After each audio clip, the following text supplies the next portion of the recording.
Hello board game brothers and sisters, I'm Adam Singer and welcome to another episode where I'll be letting you know of all the board games launching on Kickstarter and Gamefound over the next week. If you're new to the channel, we do this every week going over all the upcoming campaigns, so if you want to stay up to date, this is definitely the place to be.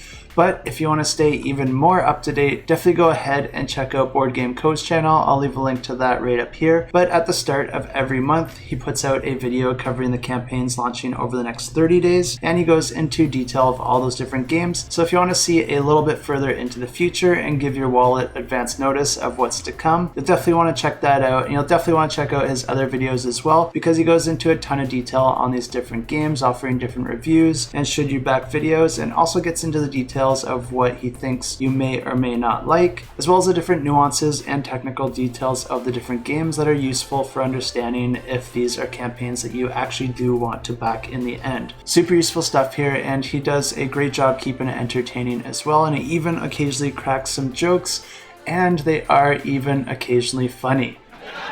But just one more thing before we get into the campaigns for this week, I do like to go over some new announcements and discoveries that I just found out about in the past month, and there are a couple that I'd like to go over. The first one is that Gamefound is going to be opening up its doors for all creators, and basically all that means is that previously if you were going to be hosting your campaign on Gamefound, they would have to be heavily involved with that, setting it up and working with you in order to get your campaign moving. But what they've done now is they've created a sort of self-service workflow where anyone can go in and set up their own campaign if they have an idea. It'll still need to be verified by Gamefound and allowed on their platform, but they are allowing you to go ahead and set that up all yourself. But although this is going to be available for everyone, it still is restricted to the type of content that Gamefound wants to specialize in, which of course is board and card games and basically anything related to that area. So if you are planning to launch a campaign, definitely go ahead and check that out. This is now an easy option for you, and also make sure to let me know so I can announce your campaign in these videos, and best of luck to you. Make some great games for me to play and other people. And the next announcement is one that I'm especially excited about, and that's that Uprising is coming back to Gamefound. They're going to be launching an expansion, and this is a fantastic game. This is probably one of the best put together games that I've ever played. The design is amazing. They did such a great job with the rulebook, with the index, with all the iconography, and walking you through all the phases of the game. The game is pretty simple to play, and this actually does have quite a lot of moving parts and decisions for players to make, but because it's so polished, it feels very streamlined and it's not difficult to play at all. And this one especially amazed me because it was coming from a first-time publisher, and I always do have skepticisms with first-time designs and publishers, but these guys really knocked it out of the park. They got an amazing team, and I highly recommend trying this game if you ever get the chance. But you'll definitely want to follow along with their campaign, and that will also get you a free gift, which is a hexagonal dice tray. That's a pretty awesome gift. And of course, I'll go into a lot more detail on how this game plays and what the expansion adds in one of my upcoming episodes during the week of its launch. So if you want to know more about that and you haven't subscribed, definitely give me a subscribe. I truly appreciate it, and I hope it provides some value to you. And you'll get all the info that you need to know if this is a campaign that you should pay attention to. Spoiler, it probably is. But with all that out of the way, let's check out the campaigns. And the first campaign we have launches on April 2nd, and this one's called Bonnie and Clyde, Love and Death. And this is designed primarily as a solo game, but it can be played as a duo as well, and it takes about 20 to 40 minutes to play. But in this game, you are basically playing as Bonnie and Clyde, and you're living out their life as they are on the run from the cops. As the cops get harder and harder every round, you're going to be trying to rob banks, steal cars, and try to just stay one step ahead of them until you reach your end game objective, which can vary depending on the difficulty and the scenario that you choose. One example of this would be for the easy mode, where players will have to rob at least 2 banks, max out their love meter completely, and then die tragically in a barn house shootout. And you'll be using a player board to track all the different stats, but if you are unable to make it to that endgame scenario, you will lose the game, and there's a few things that can stop you. The first is if your characters completely fall out of love and go their separate ways. The second is if you die from too many injuries, and the third is if you enter into a firefight and you have no ammunition on hand. The game plays over a series of rounds, and each round has 3 phases: morning, noon, and night. And during the morning phase, players will be able to stash any loot that they have, but they'll also be able to potentially hijack a new car if needed. But the police are going to track you down, and you're going to have to grab whatever car is available to you and hit the road. And that moves you into the next phase, which is the afternoon phase, and you're going to be drawing a road card. And each road card has a number of icons on it, and you're always going to be resolving those from bottom to top. And these are going to give you different opportunities to find food at restaurants, or gas at gas stations, or potentially run into doctors that can heal your wounds, or even a place to sleep, which you'll have to find before you can end each round. But some of these cards will also give the player a choice to move in one direction or another. But if the players choose to go a direction that leads to one of these building icons, then players are going to be flipping up the card of that matching icon. And these building icons just mean that you're visiting different villages, towns, and cities, and there's different risks and benefits of visiting each of those. When you flip those cards up, you're going to be resolving the icons just like you do on the road card, and then you're going to head back to the road, which will lead you to your next phase. And this is the night phase, where you're going to be flipping up another road card and then trying to find a place to sleep. Occasionally players might choose to rob a bank, rob a restaurant, or a gas station, and in that case players are going to enter into combat. And to do that, you're going to be drawing a card that's broken into 4 different sections, and each section represents a different situation that you might find yourself in, and you're going to be resolving the one for the situation that you drew it for. And then you'll resolve the effects of the card, which can damage your different gauges or damage your car or the relationship between Bonnie and Clyde. But then you will get the benefit of robbing whatever it is that you robbed. And of course the police can catch up to you as well, and you'll find yourself in a shootout, which if you're able to escape will almost certainly see you escaping with some injuries. And of course, if you want to check out this campaign or any others, I have links to all these campaigns in the description below.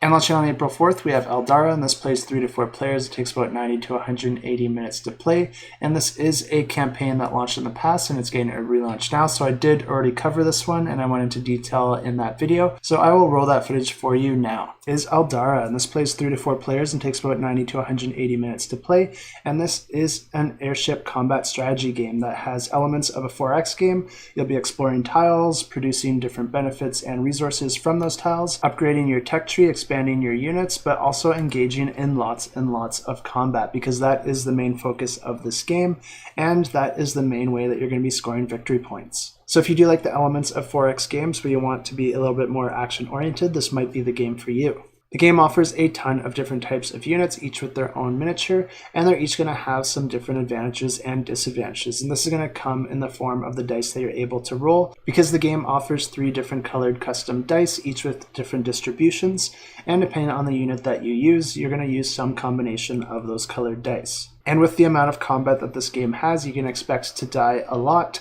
but it's not always a terrible thing, because you will be compensated, which will help you get back on your feet really quickly so that you can get back to what really matters: more combat. Once a player reaches 20 victory points, that's going to trigger the last round of the game, and then the player with the most victory points at the end of that round wins the game. And if this is one that you're interested in, definitely go ahead and click that notify me button, because this one is offering an early bird in the form of some really nice upgraded dice. And the next campaign we have also launches on April 4th, and this one's called the World Travelers Society. And this one is not your traditional board game, it's more like a puzzle game or an escape room type game, because you're going to be trying to solve different riddles and puzzles, and you're going to be using real components and tools in order to decrypt these different puzzles, and players are going to be trying to open up different compartments within a box to unlock the next thing to solve, which will lead to your next clue, and eventually players will end up winning the game if they can decipher and decode everything that they need to in order to get to that final objective. And the whole premise of this game is that players are trying to solve a mystery that started back in China in the 1930s, but a clue has resurfaced recently in Shanghai, and players are starting with that to work their way into the past and discover what actually happened in that mystery. And these mysteries do explore real people and events from history,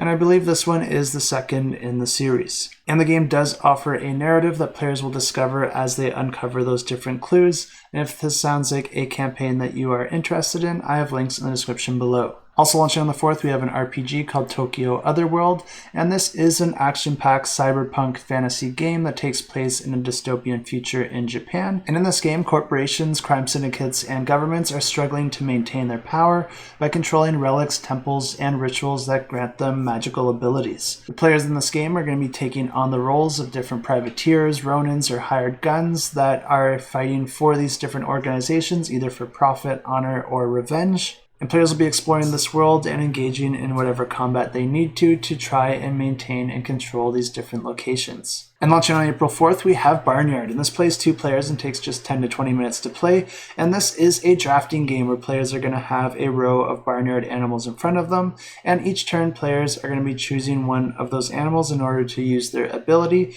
because that ability will modify the row and the order of those animals. And then after you do that, you're going to take whatever animal is now at the front of the row. Some sets of animals are worth more than others, and you'll want to be strategic with the animals that you get into your hand in order to maximize those points. The campaign will also be offering a free expansion that will include some hidden objectives to add some additional options for scoring, and the entire game will only be $10, so if this is one that you're interested in, you'll definitely want to check it out, and I have links in the description below. And we have a few games launching on April 5th. The first 3 here are games that I've already covered in the past, and that's Silicon Valley, Maul Peak, and Hydroracers.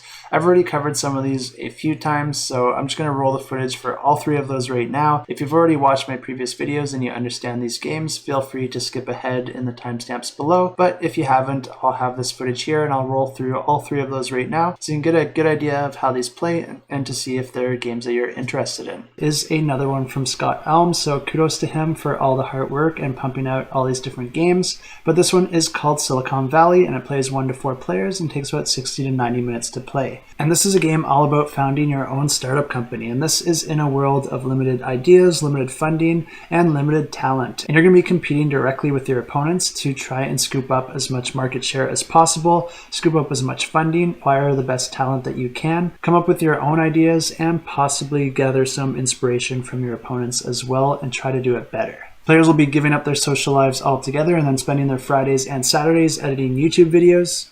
Oh wait. Players will want to reinvest the income that they have back into their company, but then also get a little help from some angel investors if they're able to acquire some funding to expedite the growth of their company and be the first one to hit that $1 billion valuation. There's not a whole lot of info out on this one right now, but it is a Euro game, and if you're ever wondering why I'm always filming my videos at night, it's because 7 years ago I decided to co-found a company with some friends, and it's going great, but it's a lot.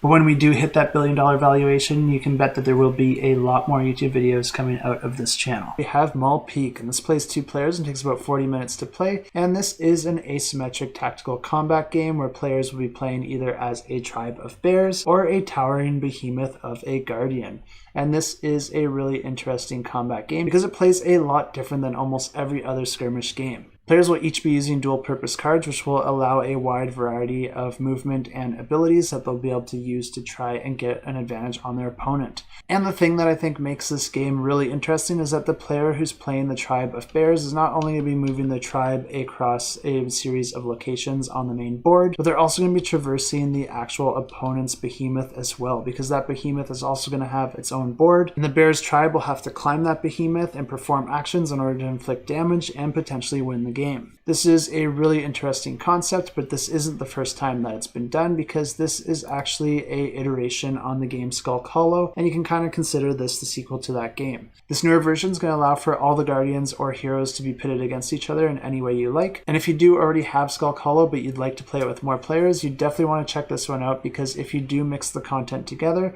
that allows you to play with up to 4 players, with each player controlling their own tribe or behemoth. We have Hydroracers, and this plays 2 to 4 players and takes about 30 to 60 minutes to play. And this is a racing game where players are going to be continually alternating between a racing phase and a development phase. And players are going to be taking control of different aircrafts that are going to be pretty basic at the start of the game, but then you're going to be developing it and continually improving, which is going to gradually change the pace and strategy that you have for each of the upcoming races. During a race, each player is going to take a turn to play an action card and also move their plane forward on the circuit. Players will have to be careful because taking certain risks can damage your plane, which you'll have to repair in the development phase. And during the development phase, each player is going to have a bag that they're drawing different chips from, and depending on the chip that they draw, they can decide where they want to place it on their player board. And each player is going to have their own asymmetric plane that operates a little bit different from the other players, as well as their own pilot that also has a unique ability. Players are going to be gaining victory points depending on how they perform for each race, and the player with the most victory points on the last race is going to win the game. And a really nice thing about this game is that players decide how many races they want to compete in at the start of the game, and that's going to effectively set the length of your game, as well as how many opportunities you'll have to upgrade your plane. Also launching on April 5th, we have Gamestormers, and this plays 3 to 6 players and takes about 45 to 60 minutes to play. And this is a tableau building party game where players are going to be designing and pitching their own games within this game. And players can score victory points for the different cards that they draft into their tableau, but then also by completing different objectives. And then players will also be voting on the best designs, and players can score different votes if they are the ones that are voted for the best designs. Players are going to be drafting different storyline, mechanism, and item cards into their tableau, and it's going to be up to the player to piece that together and complete a cohesive narrative that they can explain to the other players. And there's a really neat mechanism with this game where players can actually combine images on their dice to create their own custom cards. And there's 2 ways to win this game. Players can either create a game that's worth the most victory points, or they can receive the most votes for the best overall game from the fellow players.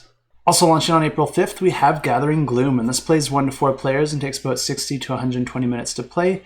And this is a cooperative game where players are going to be playing as different characters, each with their own special abilities and vulnerabilities.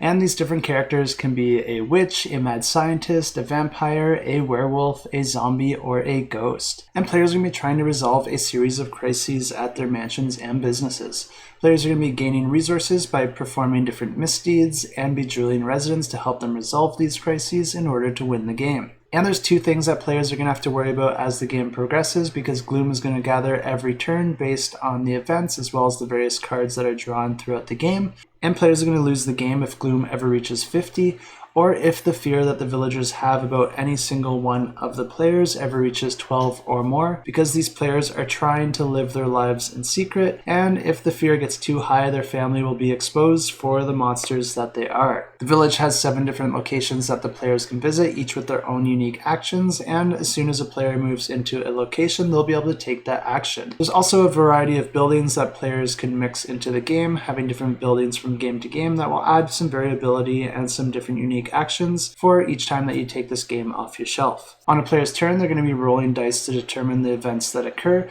then they'll be able to move to any one of the locations on the board, activating that action, and then using cards to perform additional actions if they so please. If it's possible to resolve a crisis, the player can do that, and then finally they're going to check if any villagers or stalkers are going to activate, potentially adding to the fear that the villagers have. Play continues like this until players either lose the game or win the game by completing enough crises.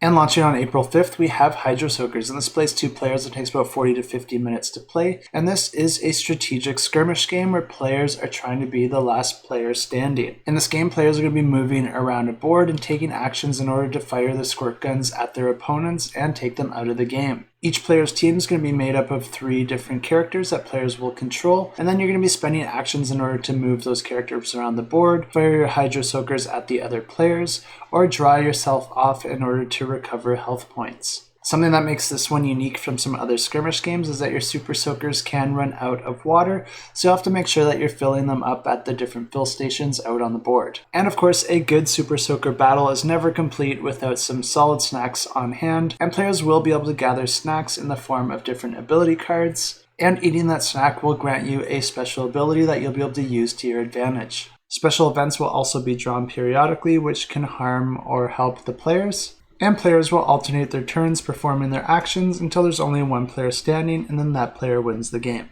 And launching on April 5th, we have I See You, and this plays 2 to 8 players and takes about 1 to 5 minutes to play. And this is a pirate-themed party game where 1 player is going to be against all the rest, because that 1 player is going to be the captain, and the rest of the players are going to be the mutinous crew. And the way this game works is that the player who's playing as the captain is a particularly seasoned captain, because they actually have a patch over both their eyes, so they really can't see very much. And the goal of the other players in order for them to win the game is that they're going to be shuffling a deck of different treasure cards. And if there's 4 players, there's going to be 4 types of treasure in the deck, 4 cards for each type of treasure. And then what the players are going to try to do is trade those cards amongst each other until every player has their own set of treasure cards that are all matching. If players are able to do that, then they win the game. But if they're ever caught trading cards by the captain, then the captain can shoot those players. And if all players get shot, then they lose the game. And I believe the way that these eye patches work is that one of them has a really small hole in it so the captain can see.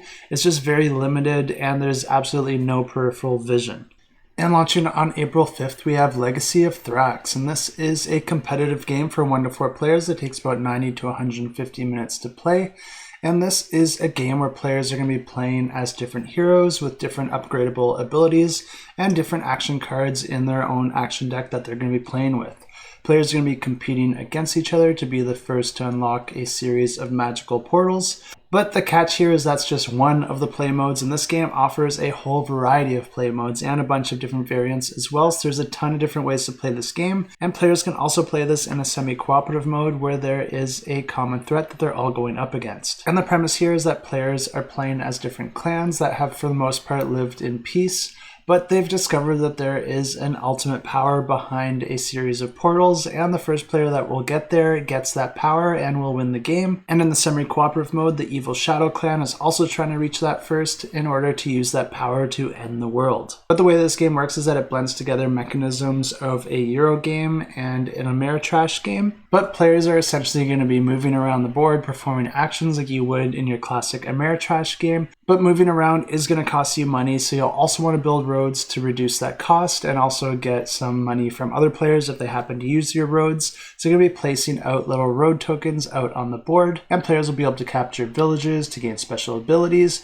capture fortresses to increase their glory, or capture castles to increase their income. All along the way, players will gain resources by completing different quest cards, and you're going to be gaining different relics and resources in order to open the various portals. That, of course, will win you the game. Like with many Euro games, there's going to be many resources for players to manage, and this one does not disappoint. You're going to be managing your gold, your silver, your mana, and your health points. And yes, your health points are handled more as a resource. You can think of it more like your exhaustion, as you're spending your health points to go do different actions. And if you're at your last health point, then you just simply can't spend it anymore. But players will be able to fight other characters out on the board and other players, and you're going to be using your combat cards in order to engage in battle. And very Ameritrashy, your cards will have both a strength and an ability that'll come into play whenever you play that card. And as I just glaze over this game, it might sound very simple, but this is actually a huge game. There is a ton of variety in this game. This is a game with a huge map with a ton of different locations that all behave a little bit differently, and there's multiple options for the players to try and unlock these different portals, so you don't always have to do the same thing in order to get that next portal opened. And this is one of those games that has blindsided me because I didn't know much about it when I started my research, but as I got more and more into the details, the more and more excited about this game I have become. I love my Ameritrash games, but I am definitely a fan of elegant and good design, and I normally find that in my Euro games. Ameritrash games usually has me thinking about more of the actions on my turn and dealing with the situation that I'm in, but they're also more action-packed and fun and sometimes just tell a really exciting story. While Euro games normally have me thinking turns ahead and building up my engines and trying to be really strategic with the options that I take, and the decisions that I make are usually really important because they have a huge compounding effect that just echoes through the rest of the game. And I love these different games that just merge elements of the two to create a certain blend that's somewhere in the middle. This one looks like it found a really great intersection point of blending these two genres together, and for that reason, as well as the grand scope of this game, this one is going to be my pick of the week.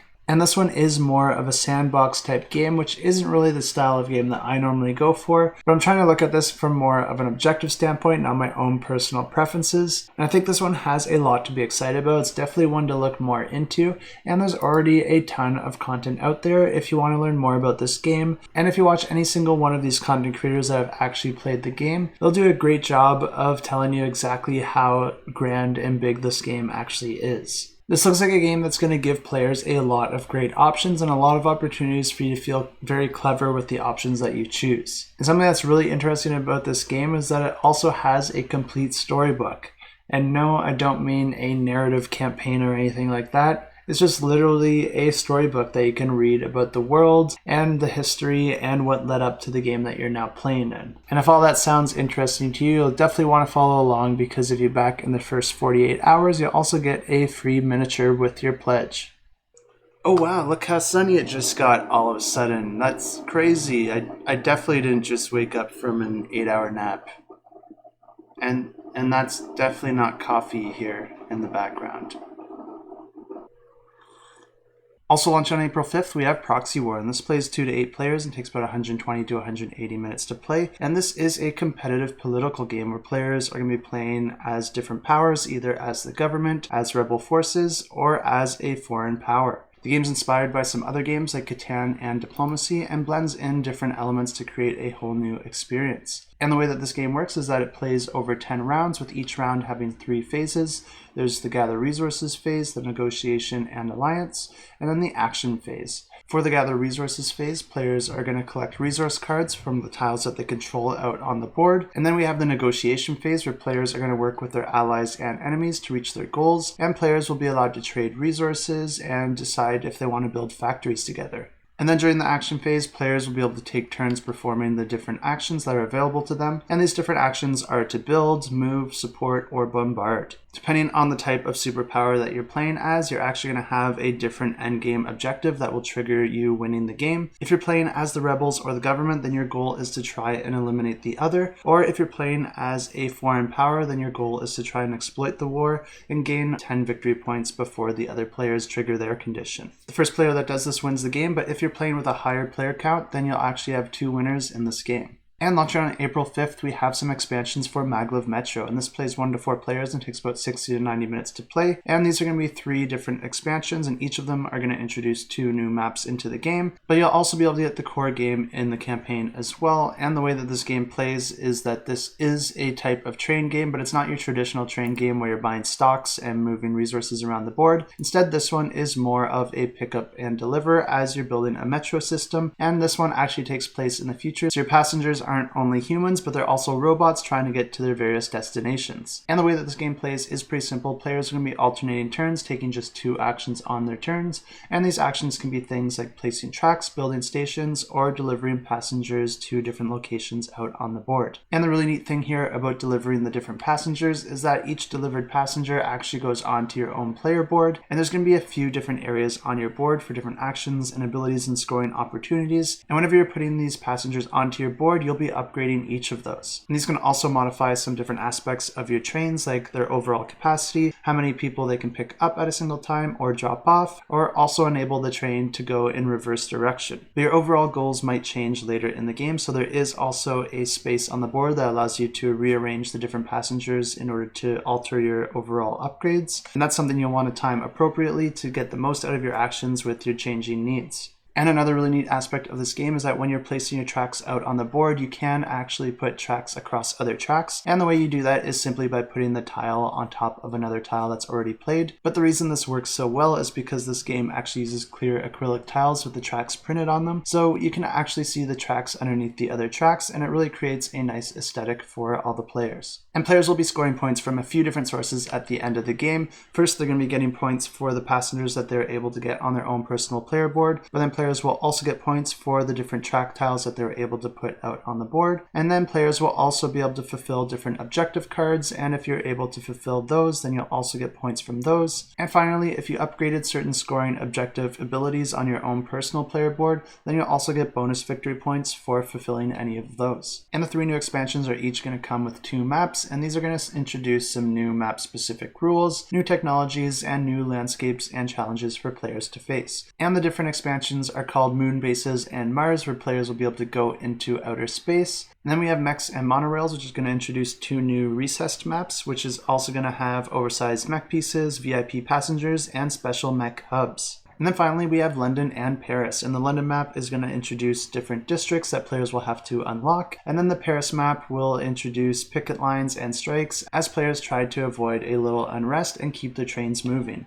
And since this is a game that has already been released, there's a ton of content out there for you to see if this game is one that you're interested in. And if you are interested in it, you can check out more as I have the link in the description below. And launching on April 5th, we have an expansion for the Quest Kids, and this is called The Big Bads of Tolk's Cave. It displays 2 to 5 players, which is increasing the player count from the core game from 2 to 4 players, and then it plays in about 45 to 90 minutes. And if you're not familiar with the original game, this is a competitive game where players are going to be exploring a magical cave, and you're going to be earning stars for doing various quests and helping your other players, as well as scaring away monsters. And to help you do that, you're going to be finding different magical items, as well as collecting treasure. After a series of rounds, the player who is able to collect the most gold stars is going to win the game. And this game is based on the fantasy-themed Quest Kids YouTube series. And this new expansion is going to be adding a bit more into the game. It's going to be adding a new playable character, which is Flint the Dragon. And this will also add player-specific dice, some unique items, as well as story-driven event cards, and even epic boss battles. And if this sounds like one that your family might be interested in, definitely go ahead and check out the link in the description below, because if you sign up now, you'll get a free dice tower added to your pledge.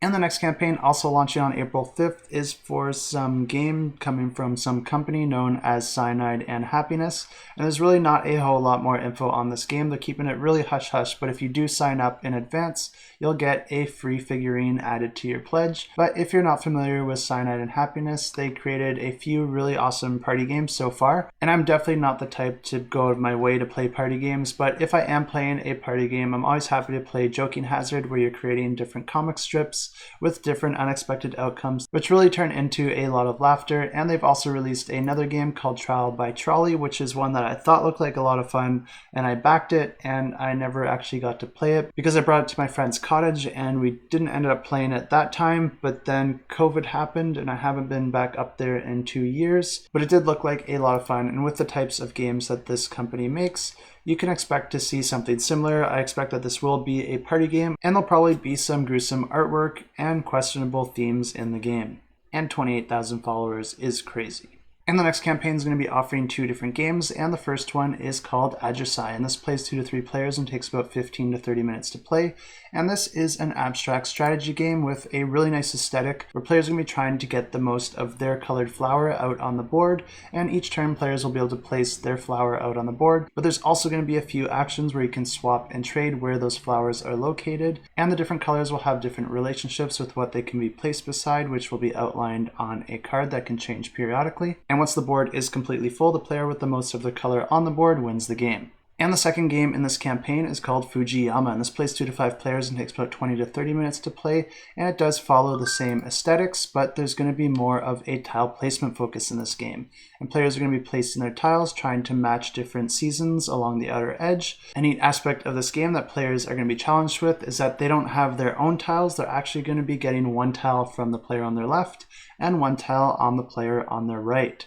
And you might think that this means that players will want to give you their worst tiles, but that's not true at all, because whichever tile you choose from the 2 of your neighbors, they're actually going to get another one of these wildlife tokens that they can go and place out on their board. So players will still want to give you the worst tile that they possibly can, but they're going to want it to be better than their opponents. And these definitely look like a couple of really fun and elegant games here. It's always nice to have games with a simple rule set, but that offer a lot of depth. I'm especially interested in the tile placement game because I really like that aspect of getting the tiles from your neighbors, and I'm interested to see what that adds to the game. And if you are interested in this one like I am, you can find the link in the description below and click that notify me on launch button. And those are all the campaigns I have for you this week, but don't leave yet, because like every week on this channel, we have an awesome giveaway to announce. And these are the easiest and best giveaways to enter ever in the history of mankind, because all you have to do is leave a comment down below. You don't have to like, you don't have to subscribe, you don't have to do anything else, but just make sure that you do check back next week to see if you were drawn as the winner. And this giveaway is going to be for a pledge for Darkest Doom, which is currently on Kickstarter now, doing incredible. And this is a semi-cooperative game where players are all competing against each other in order to win. There's always just one winner, but there also is a shared threat corrupting different areas on the map. And if it corrupts all the different locations before 9 rounds, then all players will lose the game. But there is a few different ways that players can actually win this game. You can either have the most points at the end of those 9 rounds, as long as those locations didn't get corrupted, or or you can be the first to challenge and defeat a final boss at the top of a mountain, or instead you can prove yourself to the Darkest Doom and become its evil leader, and you can help propel that corruption forward, and if the Darkest Doom wins, then you will also win the game. And the whole premise here is that the Darkest Doom already did succeed in corrupting the entire world, but a supreme power was able to turn back time 9 days, inadvertently granting you and your opponents supernatural powers, which you'll be able to use to change the course of history. Or not if you choose to go that evil route. And this was one of my picks of the week last week, so I highly recommend checking it out if it sounds like a game that's interesting to you. And you can go ahead and check out my full coverage in the video that I'll link to right up here. And this is going to be a really nice pledge to win because this is the Guardians Editions pledge, which is pretty much the equivalent of an all-in. It's going to come with the Darkest Doom as well as a graphic novel, and an Elder Relics pack, some metal coins, a neoprene mat, as well as 2 expansions that you can mix into the game. And to enter this giveaway, just leave a comment down below with the hashtag Doom and let us know a time in your life where it might have been convenient for you to be able to turn back time 9 days. One moment in my life where I would have loved to change my decision is that time I sold all 16 of my Tesla shares moments before the stock decided to 10x and then do a 5 split. And the worst part about it is I did believe in the company, I was just trying to time the market. I was new to investing, alright? But at least it's a funny story for everyone else except for me. Now let's go ahead and draw the winners for last week's giveaways. And the first one we had was for Encyclopedia. And to draw a winner, I use this fancy application here. All these extra names down here are bonus entries for my Patreon subscribers. If you like this sort of content and you want to help make this a little bit more sustainable for me, I definitely appreciate you checking out the Patreon in the description below. And it also gets you some nice extra entries into these giveaways, which is not a bad thing. But let's go ahead and draw those comments and draw the winner.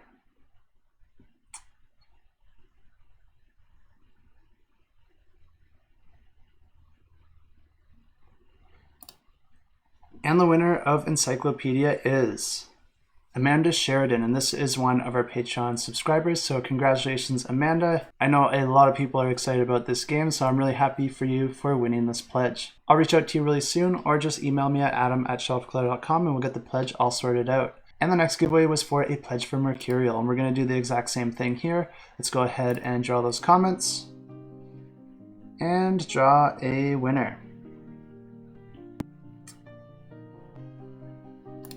And the winner is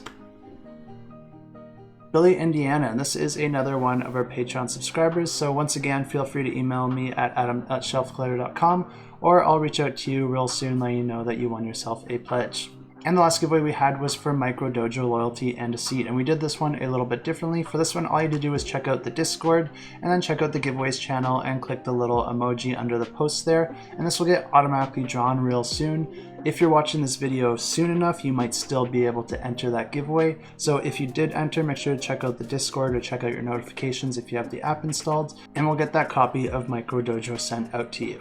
And those are all the campaigns we have this week. This one probably will go up a little bit later since I wasn't able to film all of this last night and I still have to do my editing.